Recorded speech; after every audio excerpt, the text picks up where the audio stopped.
আলাইকুম। আজকে পড়ে শোনাবো মাহফুজ রহমানের কিশোর উপন্যাস কংপাহাড়ি শয়তানির তৃতীয় পর্ব। রোববার 5 অক্টোবর 2014। কংপাহাড়ির পথে আমরা হয়তো ঘুমের মধ্যে হাঁটতে হাঁটতে অন্য কোথাও চলে এসেছি। আগের দিন সন্ধ্যায় ডাঙ্গুলেকে আসার পর আলো আঁধারিতে কিছুই দেখা হয়নি। তার ওপর ছিল সারাদিনের ধকল, এক ঘুমে রাত কাবার। ভোরে ঘুম ভাঙল বাঁশের বেড়ার ফুটো গলে ছুটে আসা এক ঝাঁক তীরের আঘাতে।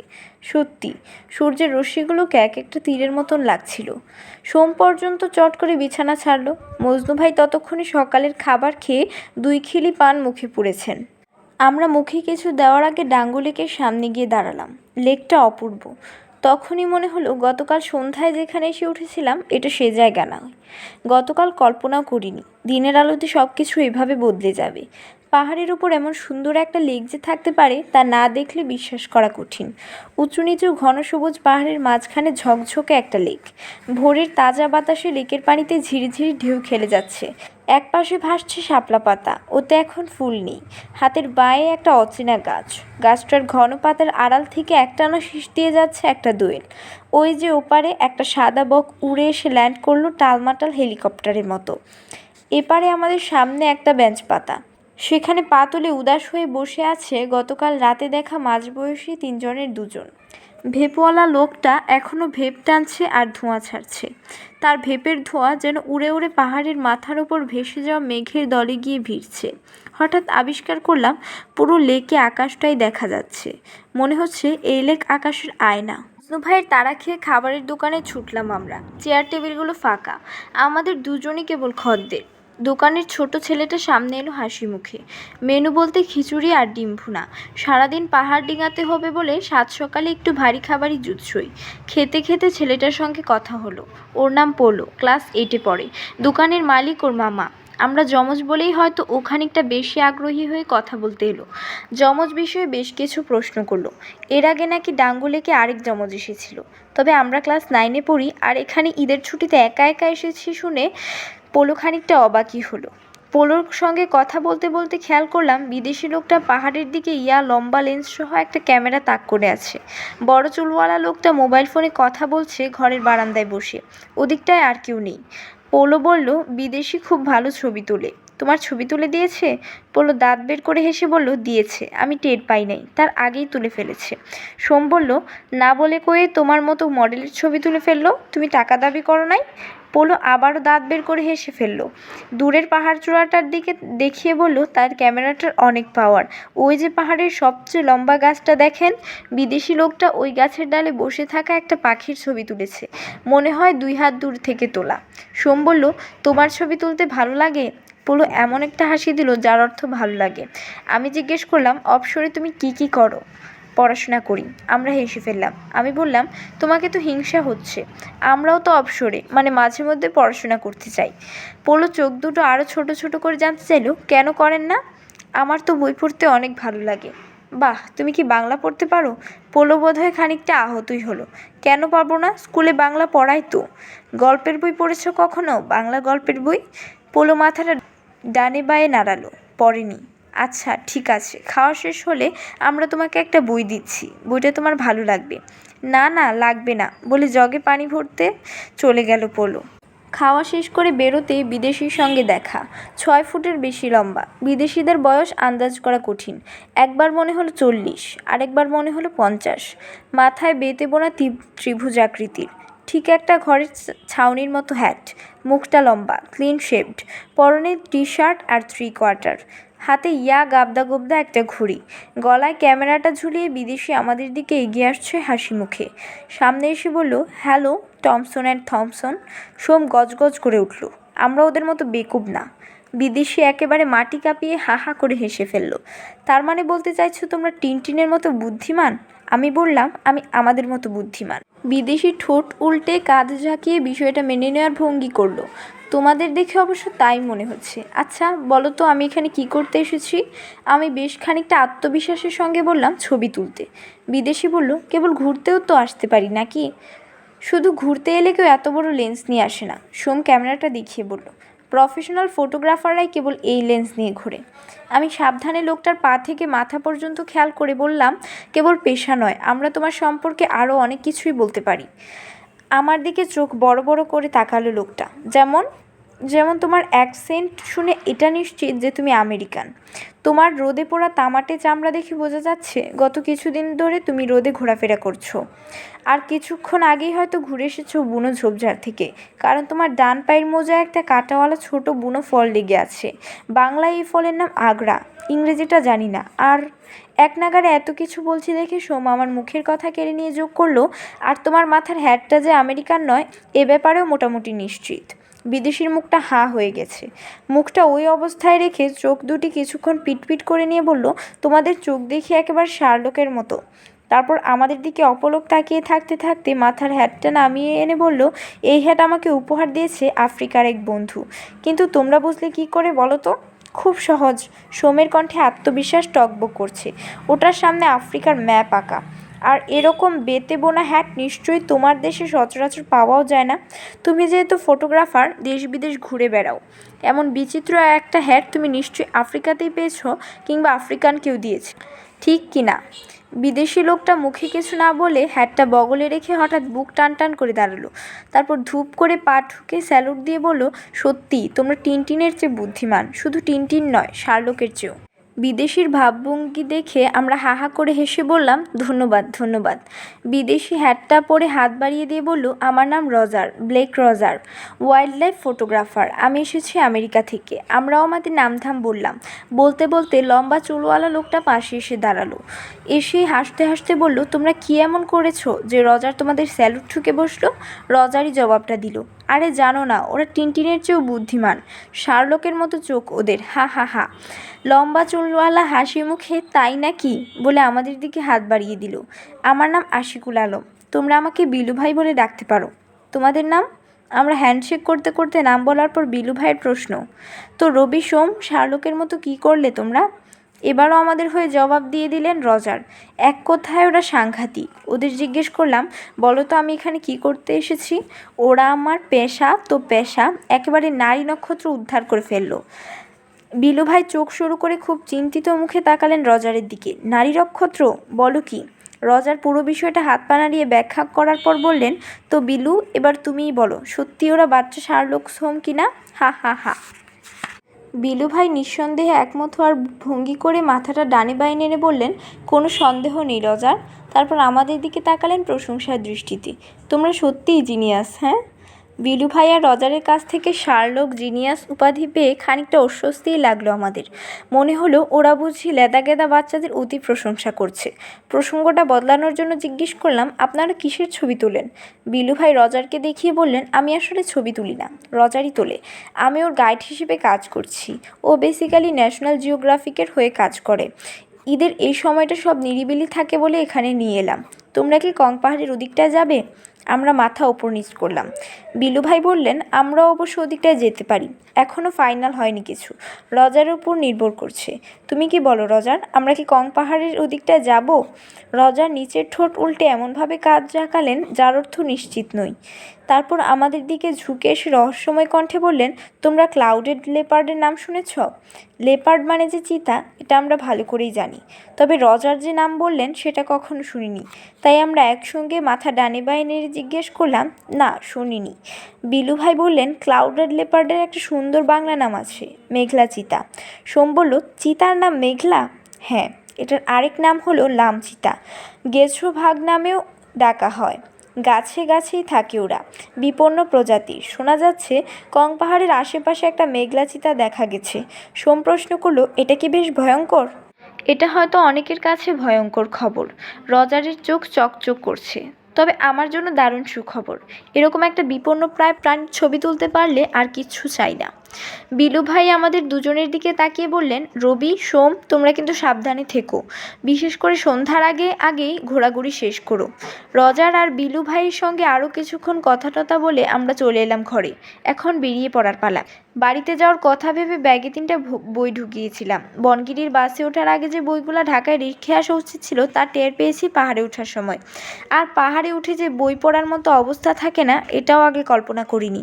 তাই পোলোকে একটার জায়গায় 2টা বই উপহার দেওয়ায় কাঁধের বোঝা কিছুটা হলেও হালকা হলো। পোলো তো বই পেয়ে মহা খুশি। ওর ভাব দেখে মনে হলো যেন কোনো এক বিখ্যাত লেখকের হাত থেকে বই নিচ্ছি। সৌম্যর ফোন দিয়ে পটাপট কয়েকটা ছবি তুলতে তুলতে বলল, আমাদের কাছে বিদেশির মতো বড় ক্যামেরা নেই, তাই তোমার অজান্তে ছবি তোলা গেল না।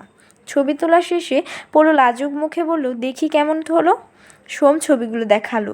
মামার দোকানের সামনে বই হাতে নিজের ছবি দেখে পোলোর মুখে আবার হাসি খেলে গেল। আমি বললাম, এই দুদিনে বইগুলো পড়ে ফেলো, ফিরে এসে শুনবো তোমার কেমন লাগলো। পোলো বাধ্য ছেলের মতো মাথা নাড়ল। আমরা ওর কাছ থেকে বিদায় নিলাম। মজনু ভাই সামনে এসে কোমরে হাত দিয়ে দাঁড়িয়েছিলেন। আন্নেরা খালি লেট করেন, সূর্য বই থাকবো। ডাঙ্গুপাড়া পেছনে রেখে কংপাহাড়ির পথে পা বাড়াতে বাড়াতে বললাম, মজনু ভাই, দিনের আলো থাকতে থাকতে সঞ্জুকপাড়ায় যেতে পারবো না? মনে করো হারবো, কিন্তু ভাইয়া মেলা স্পিরিট লাগবো, মেলা স্পিরিট। সোম আর আমি ফিক করে হেসে ফেললাম। সোম বলল, মেলা স্পিরিটেই হাঁটবো মজনু ভাই, চিন্তা করবেন না। মিনিট দশেক মোটামুটি সমতল পথ হাঁটার পর শুরু হলো আসল পরীক্ষা। এখান থেকেই পাহাড় ক্রমশ আরও উঁচু হতে শুরু করেছে। আর ভরা পেটে পাহাড় ডিঙানো যে কতটা কঠিন তার টের পেলাম অচিরেই। খানিকটা পথ হাঁটতে না হাঁটতে কুলকুল করে ঘামতে লাগলাম আমরা। পরিষ্কার ঝকঝকে আকাশ, গাছে একটা পাতাও নড়ছে না, আমরা দরদর করে ঘামছি। আধা ঘন্টা হাঁটার পর মজনু ভাই হাঁটা থামিয়ে হাতের লাঠিটা নিচের দিকে তাক করে বললেন, ওই তো ডাঙ্গু লেক। ডাঙ্গু লেকটা দেখে আমরা একটু স্বস্তিই পেলাম। সোম বলল, বাহ, অল্প সময়ে অনেক দূর এসে পড়লাম মনে হচ্ছে। মজনু ভাই আবার হাঁটা শুরু করে বললেন, সামনে একটা ঝিরি হইব, ওই আনে আরা বেরেক লোমো। ঝিরিতে বিরতি নেওয়ার আশায় আমরা আবার দ্রুত পা চালাতে শুরু করলাম। কিছু দূর যেতেই একটা পাহাড়ি লোককে দেখা গেল। কাঁধে বিশাল এক গাছের গুঁড়ি নিয়ে দিব্যি হনহন করে নিচে নামছে। খাটো একটা লুঙ্গি বাদে লোকটার গায়ে আর কোনো জামা নেই, এবং লোকটার শরীরে এক ফোঁটা ঘামও নেই, অথচ আমাদের টি শার্ট ঘামে জবজব করছে। সূর্যের উত্তাপ বেড়েই চলেছে। এ কারণেই কিনা কে জানে, কান পেতে খেয়াল করলাম এদিকটায় কোনো পাখি ডাকছে না, এমনকি ঝিঝি পোকার আওয়াজও নেই। কেমন একটা ঝিম ধরা সময়। মেঘলা চিতার ব্যাপারটা মনে একটু ভয় ধরিয়ে দিয়েছে। আমরা চারপাশ দেখতে দেখতে হাঁটছি। পাহাড়ের ওপরে নির্জনতা খান খান হয়ে গেল বিকট শব্দে একটা হিন্দি গান বাজতেই। ধুম্মা চালে ধুম। এখানে এমন বেমানান গান বাজে কোথায়? মজনু ভাই লুঙ্গির কোচর থেকে কায়দা করে ফোনটা হাতে নিতেই বুঝলাম ওটা রিংটন। মজনু ভাই ফোন রিসিভ করে মোলায়েম কণ্ঠে বললেন, হ্যালো, আই পাহাড়ের উইফরে কি আর আইনছো আইজিয়া। ওপাশ থেকে কেউ একজন কিছু একটা বলল। মজনু ভাই বললেন, মাইয়ারে ক হুনি ন খাইলে হুয়াই হুনি ওই যাইব। হুনিতে কত ভিটামিন হেতির কোনো আইডিয়া আছে? বেশি করে জাল দি রান্ধি দৌ, হেতি তো খাইবই, হেতির বাপেও খাইব। অঙ্গা ফোন কাটি দো, বিল উডর। একটানা কথাগুলো বলে খুট করে ফোনটা কেটে মজনু ভাই আমাদের দিকে তাকালেন লাজুক মুখে। বাইতন ফোন দিছে। একদিনে আমরা মোটামুটি মজনু ভাইয়ের কথাবার্তা বুঝতে শুরু করেছি। তবে হুনি মানে কি? সোম জিজ্ঞেস করলেও, হুনি মানে কি মজনু ভাই? মজনু ভাই হা হা করে হেসে বললেন, হুনি মানে বাইয়া শুটকি। ও আচ্ছা। আমি বললাম, কে শুটকি খেতে চায় না? আর কইয়েন না বাইয়া, আর মাইয়া খানা দানা ত্রুসি হানা। আপনার কয় ছেলে মেয়ে? আল্লাহ দিলে 2 মাইয়া। কত বড় ওরা? বড়ডাগার বয়স 5 বছর, লেদাগা 3 হইরব। নাম কি ওদের? বড়ডাগার নাম লিমা, লেদাগা পূর্ণিমা। বাহ, সুন্দর নাম। কথা বলতে বলতে খেয়াল করলাম একটা ঝিরঝির শব্দ কানে আসছে। সোম চোখ বড় বড় করে বলল, ঝর্ণা। আসলেই হাতের বায়ে ছোট একটা ঝর্ণা। পাহাড়ের গা বেয়ে পানি নেমে আসছে ঝিরঝির করে। সেই পানি স্বচ্ছ ধারায় কুলকুল করে বয়ে যাচ্ছে পথের উপর দিয়ে। মনে হলো এর থেকে সুন্দর দৃশ্য আর কিছু হতে পারে না। এতক্ষণ হেঁটে আসায় সব ক্লান্তি ফুরুত করে উড়ে গেল। পিঠের ব্যাগ নেমে আমরা ঝিরিতে নেমে পড়লাম। আবিষ্কার করলাম এই পানি ফ্রিজের পানির থেকেও ঠান্ডা। চোখ মুখে পানি ছিটিয়ে বড় একটা পাথরের উপর বসলাম আমরা। কি অদ্ভুত নির্জন এই জায়গা। পাহাড়ের গায়ে সবুজ শ্যাওলার আস্তরণ। ঝর্ণার শুরুটা যেখানে, মানে পাহাড়ের উপরটাতে বিশাল বিশাল গাছ। দুপাশে ফার্নসহ আরও নাম না জানা বাহারি লতাপাতা ঝুলে আছে। পানির নিচে পা নাড়ালেই সব ঘোলা হয়ে যাচ্ছে। কয়েক মুহূর্তের মধ্যে আবার আগের অবস্থা, স্বচ্ছ কাচের মতো। এখন খেয়াল করলাম ঝিরিপথের ঠিক শুরুতেই একটা গোলগাল মাথা কাটা লাউয়ের খোল। মানুষ যাতে করে পানি ভরে খেতে পারে তার জন্য এই ব্যবস্থা। আমরা বোতলে পানি ভরে নিলাম। মজনু ভাই তাড়া দিলেন, চলেন বাইয়া, সামনে ঝিরি আছে, ইয়েন তো শুরু হবে। মন না চাইলেও আবার হাঁটতে শুরু করলাম আমরা। ঝর্ণাটা আমাদের রিচার্জ করে দিল একেবারে। সোম বলল, এই ঝর্ণাটা না থাকলে আমি আর সামনে এগোতাম কিনা সন্দেহ। আমি মুখে কিছু না বললেও মনে মনে একমতি হলাম। মজনু ভাই ভীষণ অবাক। কিয়া কন ভাইয়া, সামনে আডেন, আরও বালা লাগব, ইয়েনে তো কিচ্ছু দেখেন ন। মজনু ভাইয়ের কথাতেই কিনা হঠাৎ করে আমরা আবার সেই আকরাম লোকটার দেখা পেলাম। আর দেখে মনে হলো লোকটা আগে থেকেই জানতো আমরা এদিক দিয়ে যাব। লোকটা কি আমাদের ফলো করছে? ঝিরিপথ থেকে মিনিট 20 পর একটা বেশ খাড়া পথ। মোটামুটি হাঁচড়ে পাঁচড়ে ওঠার উপর উঠতেই দেখি একটা গাছের গুঁড়িতে বসে আকরাম বিড়ি টানছে। দেখেই বুকটা অজানা কারণে ধক করে উঠল। মজনু ভাইও সম্ভবত অবাক। আমাদের বিস্ময় কাটতে না কাটতে আঙুলের টোকায় বিড়ির শেষ অংশটুকু দূরে ছুঁড়ে ফেলে আকরাম উঠে দাঁড়ালো। মজনু ভাইয়ের সামনে দাঁড়িয়ে বলল, মজনু, তুই আডস ঠাইলে ঠাইলে, আই আডি হাতায় হাতায়। মজনু ভাই এবার সূর্যের চেয়েও বেশি তেতে উঠলেন। এত কথা কইচ্ছে আকরাইম্যা, তুই যে হৈরের মাছ আই হিয়েরের উদবিলাই, মেলা জ্বালাইছস তো। তুই পাট্টি না হইলে আই কিত্তাম, আই আর ফাট্টি লই ফাহারের ওসে উডিয়ের, তোর মতো আজাইরা নিরে। এতটুকু বলে মজনু ভাই আমাদের দিকে তাকিয়ে বললেন, আইয়েন বাইয়া। আকরাম চোয়াল ফুলিয়ে মজনু ভাইয়ের দিকে কটমট করে তাকিয়ে থাকলো। এই বুঝি হাতাহাতি শুরু হয়ে যায়। পরিস্থিতি খারাপ বুঝে সোম মজনু ভাইকে ঠেলে সামনে নিয়ে গেল। ওরা কিছুটা সামনে এগোলে আকরাম আমার মুখোমুখি দাঁড়িয়ে পুরনো কথাটাই শুনিয়ে দিল আবার। পাহাড়ের শয়তানের আনাগোনা শুরু হয়েছে, সাবধান। বলেই আমরা যেদিক থেকে এসেছি সেদিকে চলে গেল হনহন করে। সমস্যাটা ধরতে পারছি না, লোকটা কী চায়। রোববার 5 অক্টোবর 2014, মেঘলা চিতা ও ভুলু। আকরাম লোকটা আমাদের মনে দুশ্চিন্তা ঢুকিয়ে দিয়ে গেল। সবচেয়ে বড় সমস্যা হচ্ছে দুশ্চিন্তাটা যে কিসের সেটাই আমরা ঠিক বুঝে উঠতে পারছি না। তাই সোম আর আমি মজনু ভাইকে চেপে ধরলাম। সমস্যাটা কি বলেন তো ভাই, এই লোক কী চায়? মজনু ভাই হাত দিয়ে মাছি তাড়ানোর মতো ভঙ্গি করে বললেন, হ্যাঁ তার কথা বাদ দেন চাই বাইয়া, হ্যাঁ তার মাতামুতা ঠিক নাই। আমরা তো মনে করেন গাইডের সাইডে আরও কারবার করি। এই ধরেন পাহাড়ের সাইডে হলুদ হয়, আমরা এইডা লিজ করি। এইডা লই হেগুনের বৃত্তে একখানা গ্যাঞ্জাম, হেডে কিছু না, চলেন। মজনু ভাইয়ের কথাটা শুনে অতটা আশ্বস্ত হতে পারলাম না আমরা। একটা লোক হলুদের ব্যবসা নিয়ে বারবার কেন সামনে এসে এত পায়পাড়া দিয়ে ঝগড়া করবে, আর কেনই বা আমাদের সাবধান বাণী শুনিয়ে যাবে? তাই জিজ্ঞেস করলাম, বারবার সাবধান করে যাচ্ছে কেন? পাহাড়ে কোন শয়তানের আনাগোনার কথা বলল? গতকালও একই কথা বলেছিল। আরে বাইয়া, হ্যাতার হ্যাডের বিদ্যে হিংসা, আই হ্যাতেরে বালা করি চিনি, হ্যাতে ব্যাক টাইমে আর পার্টিরে ডর দেখায়। আঙ্গ দেশে একখান কথা আছে, বাইয়ে বাইয়েরে চিনে না, হালারে লই পরোটা খায়। হ্যাতা রইছে হে অবস্থা, আন্নে টেনশন করিয়েন না, এমুই আইয়েন। আমরা টেনশন একেবারে ঝেড়ে ফেলতে পারলাম না। মনের ভেতরে মেঘলা চিতার ব্যাপারটা খচখচ করেই যাচ্ছে, কিন্তু সামনে না গিয়ে উপায় কী? এসব দুশ্চিন্তা তো আছেই, তার ওপর গরম। সব ছাড়িয়ে এখন বড় সমস্যা হয়ে দাঁড়িয়েছে পায়ের ব্যথা। পায়ের ব্যাটারি ফুরিয়ে এসেছে, মনের ব্যাটারি দিয়ে পা দুটো টেনে নিয়ে যেতে হচ্ছে। এভাবে যেতে যেতে হঠাৎ একটা চওড়া চাতালে এসে পড়লাম আমরা। গাছপালায় ছাওয়া সরু পথ ধরে চলতে চলতে এরকম একটা খোলামেলা জায়গায় এসে সব কিছু অন্যরকম লাগছে। ঘাসে ছাওয়া চাতরটার ঠিক মাঝ বরাবর একটা সরু চলতি পথ, এর শেষ মাথা একটা ঝুপসি মতো গাছ, আর ওই গাছের নিচে ছোট্ট একটা ছাউনি, ওর নিচে কয়েকজন পাহাড়ি, সামনে টেবিল পাতা, ওতে কলাসহ আর কী সব জিনিসপত্র। সূর্যটা ঠিক মাথার ওপর উঠে গেছে বেশ কিছুক্ষণ আগে, তার মানে দুপুর 12টা পেরিয়ে গেছে। দূর থেকে কলার কাজি দেখে খিদেটা বেড়ে গেল। আমরা লম্বা লম্বা পা ফেলে দোকানটার সামনে গিয়ে দাঁড়ালাম। পাহাড়ি এক নারী টেবিলের ওপাশের চেয়ারে বসে আছে। তার পায়ের কাছে এক পিচ্ছি ছেলে হামাগুড়ি দিচ্ছে। তার পাশে একটা লোক মাটিতে বসে হুকা টানছে। আরেকটা লোকের হাতে ঈদের চাঁদের মতো বাঁকা একটা কাঁচি। গায়ে ময়লা পোলো শার্ট, তার উপরে আবার আরেকটা ফুল হাতা শার্ট। রোদ থেকে বাঁচার জন্যই বোধ হয় এই ব্যবস্থা। তার হাতের কাঁচিটায় কাদা মাটি লেগে আছে। কিছুক্ষণ আগেই নিড়ানি নিয়ে এসেছে। মজনু ভাইকে দেখে হুকা টানতে থাকা পাহাড়ি লোকটা বলল, লোকজন কম না? মজনু ভাই লুঙ্গিটা কায়দা করে গুটিয়ে নিয়ে মাটিতে বসতে বসতে বললেন, ঈদের সিজন চলের। লোকটা বললেন, ও কালকে তো ঈদ। আমাদেরও হঠাৎ মনে পড়ল কাল ঈদ। পাহাড়ের ওপরে উঠে ঈদের কথা ভুলে বসে আছি। তবে বাবা নিশ্চয়ই আমাদের কথা ভোলেনি। আমাদের খুঁজতে খুঁজতে ভীষণ নাকাল হচ্ছে ভেবেই মনের ভেতর একটা বিমল আনন্দ কাজ করছে।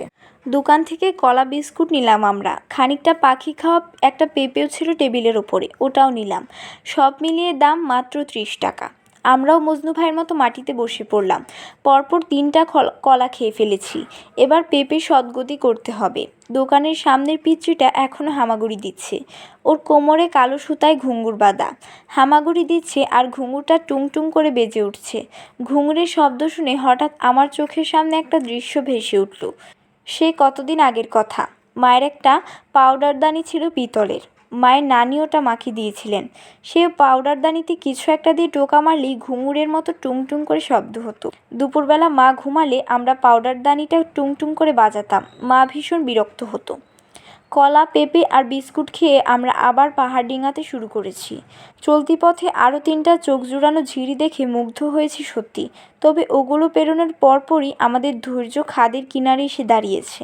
তারপরও মজনু ভাই বলে চলেছেন, এই তো বাইয়া চলি আইছি। মজনু ভাই লোকটা ছোটোখাটো হলে কী হবে, হাঁটেন একেবারে হনহন করে। পাহাড়িদের সঙ্গে পাল্লা দিয়ে চলার মতো গতি। সেই তুলনায় আমরা একেবারে কচ্ছপ গতি সম্পন্ন। আমাদের এই গতি নিয়ে অবশ্য মজনু ভাই মোটেও বিরক্ত নন। কিছুক্ষণ পরপরই এটা ওটা দেখিয়ে কথাবার্তা বলে তাজা রাখার চেষ্টা করছেন। তারপরও এক পর্যায়ে সোম চোখ মুখ শক্ত করে বেঁকে বসলো। আমি আর সামনে যাব না। প্রথম ভাবলাম কথাটা বলার জন্য বলেছে, কিন্তু ও সত্যি সত্যি থেমে গেল। ইয়ার্কি নাকি? আমি দাঁতে দাঁত চেপে ওর নাকের সামনে তর্জনীটা তাক করে বললাম, তুই বরাবরই এরকম ঝামেলা পাকাস। পাহাড়ে উঠতে পারবি না তো নাচতে নাচতে এত দূর এলি কেন? সোমের চোখ মুখ লাল হয়ে গেছে। ও ঝটকা মেরে আমার হাতটা সরিয়ে দিয়ে বলল, এত ভ্যান ভ্যান করিস না তো, তুই যা না, আমি মানা করেছি? আমি ওর দিকে কতক্ষণ চোখ গরম করে তাকিয়ে থেকে মজনু ভাইকে বললাম, মজনু ভাই চলেন। মজনু ভাই একটু দূরে দাঁড়িয়ে আমাদের ঝগড়া দেখছিলেন। আমার কথায় সামনে এসে সোমকে বললেন, বাইয়া একখান ম্যাজিক ফল আছে, খাইবেন নি? আমার দিকে চোখ গরম করে তাকিয়ে থেকেই সোম মজনু ভাইয়ের প্রশ্নের জবাব দিল, কিচ্ছু লাগবে না, আপনারা চলে যান। মজনু ভাই, দাঁড়ান বাইয়া বলে একটা অচেনা গাছের নিচে গেলেন। গাছটায় জলপাইয়ের মতো ফল ধরে আছে। মজনু ভাই হাতের লাঠিটা ছুঁড়ে মেরে কয়েকটা ফল পেড়ে নিয়ে এলেন সোমের কাছে। নেন বাইয়া, ইজ আ ম্যাজিক ফল। লোকাল নাম হইল পাইন্যাগুলা। ইজা খাইলে বল হাইবেন। সোম কিছু না বলে ঝিম মেরে বসেই থাকলো। আমি মজনু ভাইয়ের হাত থেকে ম্যাজিক ফল পাইন্যাগুলা নিয়ে মুখে দিলাম। প্রথমে স্বাদটা ভীষণ কষকষ লাগলেও ধীরে ধীরে মুখটা মিষ্টি হয়ে গেল, অনেকটা আমলকির মতো। সোমের ভাবগতি এখনও সুবিধার লাগছে না। তাই আমি মজনু ভাইয়ের কাছে পাইন্যাগুলার অতিরঞ্জিত প্রশংসা করে আকারে ইঙ্গিতে সোমকে ফলটা খেতে উৎসাহ দিলাম। তাতে কাজ হলো। সোম উঠে দাঁড়িয়ে একটা ফল মুখে দিল। কিছুক্ষণ চিবিয়ে ইয়াক থু করে ফেলে দিয়ে বলল, মজনু ভাই চলেন। আমরা আবার হাঁটতে শুরু করলাম। কিছু দূর যেতেই একটা লোককে হন করে হেঁটে আসতে দেখা গেল। মজনু ভাইকে দেখে লোকটা এগিয়ে এলো আরও দ্রুত গতিতে। বোঝাই যাচ্ছে লোকটা মজনু ভাইকে চেনে। লোকটা সামনে এসে চোখ বড় বড় করে বলল, বদ্দা হুঁছেননি? মজনু ভাই বললেন, কিচ্ছে?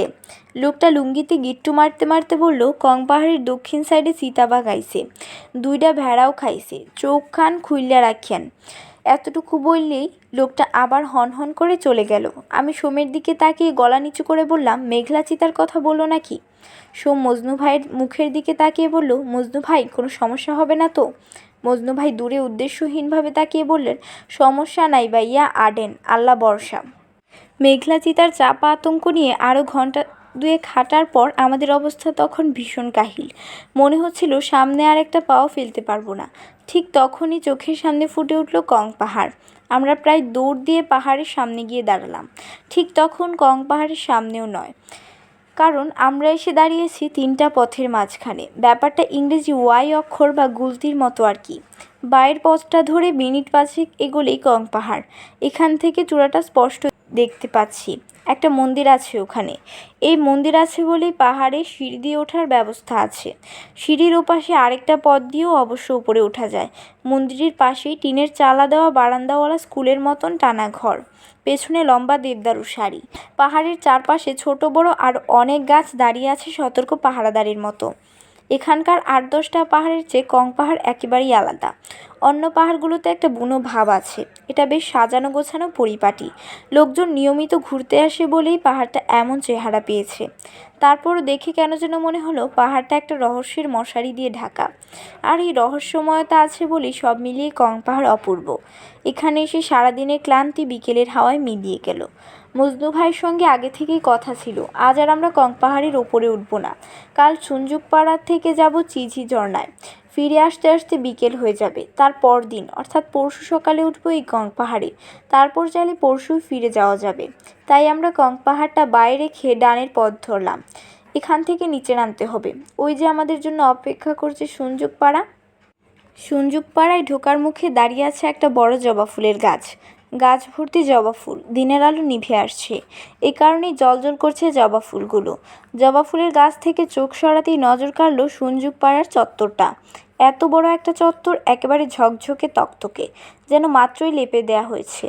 পাড়ার ডান পাশে সারি বেঁধে দাঁড়িয়ে আছে কাঠ বাঁশের বাড়িঘর, কোনোটা একতলা কোনোটা দোতলা। হাতের বাঁয়ে একটা চায়ের দোকান, তারপর পাহাড়ের ঢাল।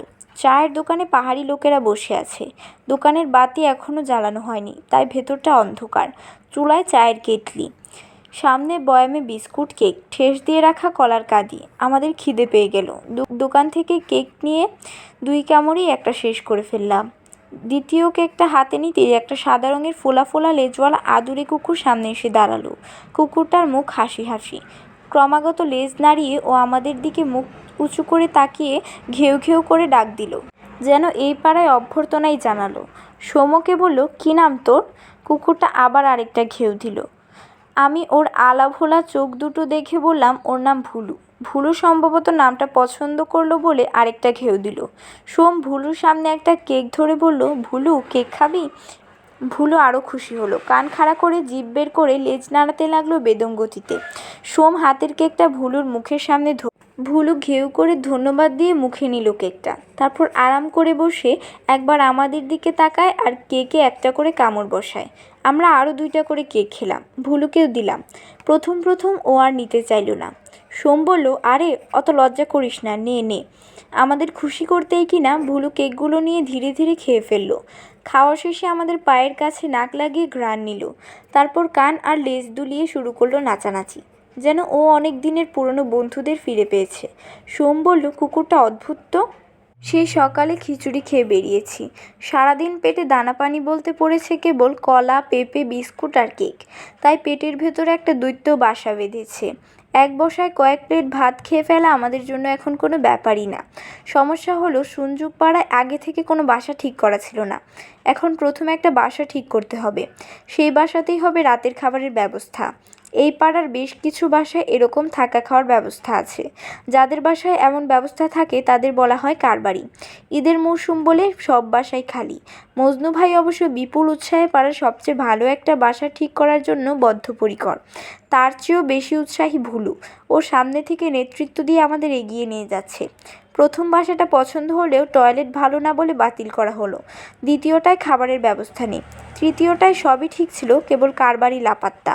এভাবে 3টা বাসা দেখার পর যখন বিরক্ত হয়ে ধুর চাই বলতে যাব, তখন ভুলু একটা দোতলা বাসার সামনে দাঁড়িয়ে ঘেউ ঘেউ করতে লাগলো। ওর লেজ আর কানের নাচুনি দেখে মনে হলো ও এই বাসাই আমাদের জন্য পছন্দ করেছে। আমরা আর কথা না বাড়িয়ে ভুলুর দেখানো বাসাতেই উঠবো বলে ঠিক করলাম। টয়লেট বা খাবারের সমস্যা হলেও বিকল্প ব্যবস্থা করা যাবে, কিন্তু এখন একটা বিছানা না পেলেই নয়। মজার ব্যাপার হলো, ভুলুর পছন্দ করা বাসাটায় সব কিছুর সুব্যবস্থা রহিয়াছে। আমাদের থাকার ব্যবস্থা হয়েছে দোতলায়। বাঁশের সিঁড়ি পেরিয়ে ওপরে উঠতে হয়। এই বাসার কাঠামোটা কাঠের, বেড়া বাঁশের, ছাউনি টিনের। ঘরের মেঝেটাও বাঁশের। এক পাশে ক্রিম রোলের মতো মুড়িয়ে রাখা তোশক পড়ে আছে। আমরা ওই তোশক খুলে মেঝেতে পেতেই ধপাস করে শুয়ে পড়লাম। সোম বলল, আমাকে এখন হাতি দিয়ে টানলেও আর ওঠানো যাবে না। আমি বললাম, আমাকে এখন ডাইনোসর দিয়ে টানলেও আর ওঠানো যাবে না। মজনু ভাই আমাদের কাণ্ড দেখে ঠা ঠা করে হেসে নিলেন। হাতের জিনিসপত্র রেখে ফ্রেশ হওয়ার তাড়া দিয়ে চললেন বাসার ভেতরে খাবারের আয়োজন দেখতে। কে শোনে কার কথা? শুতে না শুতেই চোখ ভেঙে ঘুম নামলো। কতক্ষণ পর কে জানে। মজনু ভাই এসে ডাকাডাকি করতেই অনেক কষ্টে চোখ মেলে চাইলাম। ঘরের ভেতরে একটা হারিকেন জ্বলছে। মজনু ভাই বললেন, উঠেন বাইয়া, উঠেন, খানা রেডি হইছে। প্রচণ্ড বিরক্তি নিয়ে বললাম, এত তাড়াতাড়ি হয়ে গেল? সোম ঘুম জড়ানো গলায় বলল, আমি কোথায়? আমার মাথায় একটা দুষ্টু বুদ্ধি খেলে গেল। সোমের কানের কাছে মুখ নিয়ে ফিসফিসিয়ে বললাম, নিচে বাবা এসেছে। সোম তড়াক করে লাফ দিয়ে বিছানা ছাড়লো। মানে তোকে বিছানা থেকে তোলার জন্য একটু মিথ্যা কথা বললাম? হ্যাঁ হ্যাঁ। সোম কোমরে হাত দিয়ে আমার দিকে কিছুক্ষণ তাকিয়ে থেকে হঠাৎ পেটে একটা ঘুষি মেরে বসলো। খালি পেটে ঘুষি খেয়ে হুঁশ হলো আমার। দ্রুত নিচে যাওয়া দরকার। পেটের দৈত্য এখন পুরো পৃথিবীটা খেয়ে ফেলবে ভাব। নিচে নামতেই দেখি সামনের দুই পায়ের ওপর মুখ রেখে ভুলু শুয়ে আছে। আমাদের দেখি গা ঝাড়া দিয়ে উঠে পড়লো। লেজ নাচাতে নাচাতে আমাদের নিয়ে গেল খাবার ঘরে। কার বাড়ির লোকটা হাসি মুখে বললেন, আপনারা মনে হয় অনেক ক্লান্ত, আসেন দুইটা খেয়ে ঘুম দেন। তারপর ভেতর থেকে গরম ধোয়া ওঠা 1 গামলা ভাত, মুরগির ঝোল আর ডাল এনে দিলেন আমাদের সামনে। কোনো রকমে চোখে মুখে পানি দিয়ে প্লেটে ভাত নিলাম। এক মুঠো ভাত পেটে যেতেই শান্তিতে চোখে পানি চলে আসার জোগাড়। যেন কত যুগ পরে ভাত খাচ্ছি, অমৃত স্বাদের ভাত। পেট খানিকটা ঠান্ডা হয়ে এলে খেয়াল করলাম ঘরের এক কোণে ভদ্র ছেলের মতো বসে আছে ভুলু। চোখে চোখ পড়তেই ভদ্রতা করে উদাস ভঙ্গিতে দরজার বাইরে দৃষ্টি রাখলো, যেন বোঝাতে চাইছে আমি কিন্তু এখানে খেতে আসিনি, তোমাদের সঙ্গ দিতে এসেছি। সোম বিড়বিড় করে বলল, আজব টাইপের ভদ্র কুকুর। মজনু ভাই বললেন, এতে বড় শিয়ানা কুত্তা, সিস্টেমই আলাদা। ভদ্রতা দেখালো বেচারা ভুলু নিশ্চয়ই খিদে পেয়েছে, তাই প্লেট থেকে মাংসের টুকরা আর কিছু হাড্ডিগুড্ডি জড়ো করে ওর সামনে রেখে এলাম। ভুলুর চোখ চকচক করে উঠল, লেজ নাচিয়ে আস্তে করে একটা ঘেউ দিল। তারপর ঘরের ওই কোণে বসে রাতের খাবারে মনোযোগ দিল ভদ্র ছেলের ভঙ্গিতে।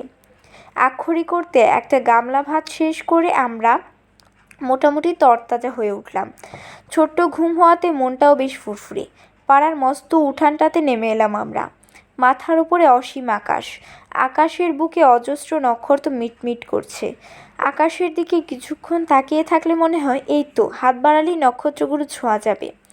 আকাশ থেকে চোখ নামিয়ে আশেপাশে তাকাতেই মনে হলো, আরে নক্ষত্রগুলো ভেসে বেড়াচ্ছে কেন? কয়েক সেকেন্ডের ঘোর কাটতেই বোঝা গেল ওগুলো আসলে জোনাকি। ভুলু একটা জোনাকি ধরার আপ্রাণ চেষ্টা চালিয়ে যাচ্ছে। সে কি লম্ফজম্ফ! একটা করে থাবা মারে আর কেমন কেমন করে যেন জোনাকিটা পাশ কাটিয়ে উড়ে যায়। ভুলুর কাণ্ড দেখে আমরা হাসতে হাসতে অজ্ঞান। সোম আর আমি ক্রমাগত উৎসাহ দিতে লাগলাম, সাবাস ভুলু সাবাস, এই তো থাবা দে। এত উৎসাহেও অবশ্য কাজ হলো না। সামান্য জোনাকির কাছে নাকাল হয়ে ভুলু হাল ছেড়ে দিল। তারপর হঠাৎ ঘেউ ঘেউ আওয়াজ তুলে ছুটল আরেক দিকে। ওদিকেও কয়েকটা ছোট ছোট পাহাড়ি ছেলে ঘাসের উপর কী যেন খুঁজছে, হাতে টর্চ লাইট। ভুলুর ডাকাডাকিতে ওদিকটায় গেলাম আমরা। মজনু ভাইও পান চিবোতে চিবোতে এগোলেন। হঠাৎ একটা ছেলে গুপ্তধন পাওয়ার মতো চাপা উল্লাস করে উঠল। তারপর ঘাসের ভেতরে হাত ঢুকিয়ে খপ করে ধরে আনলো একটা পোকা। সোম জিজ্ঞেস করলো, এটা কি পোকা? এটা ধরলে কেন? ছেলেটা কিছু না বলে হাতের পোকাটা আরেকটা ছেলের কাছে চালান করে দিল। ও আবার পোকাটাকে গেঁথে ফেললো একটা কাঠিতে। ওই কাঠিতে পোকার মালা হয়ে গেছে। মজনু ভাই বললেন, ইজা বাইয়া চিপস। চিপস? সোম বলল, মানে বাইয়া ইজা হইল চিজি হোক, হোলা হাইনে কয় চিপস।